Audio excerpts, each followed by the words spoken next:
राज्याचे उपमुख्यमंत्री आणि बीड जिल्ह्याचे पालकमंत्री अजितदादा कालपासून बीड दौऱ्यावरती आहेत आणि सध्या जर आपण पाहिलं तर बीडच्या जिल्हाधिकारी कार्यालयामध्ये विविध बैठकांसाठी ते दाखल झालेले आहेत। काल देखील त्यांनी एका पाठोपाठ एक अशा बैठका घेतलेल्या होत्या आणि आज देखील आता परळीतल्या वैद्यनाथ ज्योतिर्लिंगाच्या विकास आराखड्यासंदर्भातली सादरीकरण आणि चर्चा होत आहे। या अनुषंगाने आमदार धनंजय मुंडे हे देखील या बैठकीसाठी उपस्थित झालेले आहेत, तर बीडचे आमदार संदीप क्षीरसागर, गेवराईचे आमदार विजयसिंह पंडित हे देखील या बैठकांसाठी उपस्थित आहेत।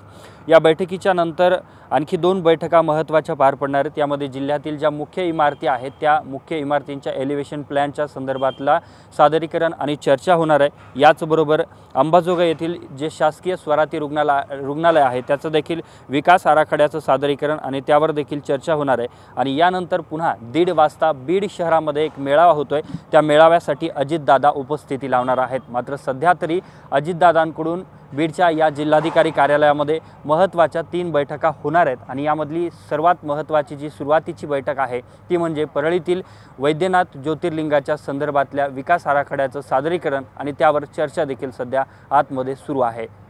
कॅमेरामन विनोद हुमनाबादकरसह मी अशोक काळकुटे, TV9 मराठी, बीड।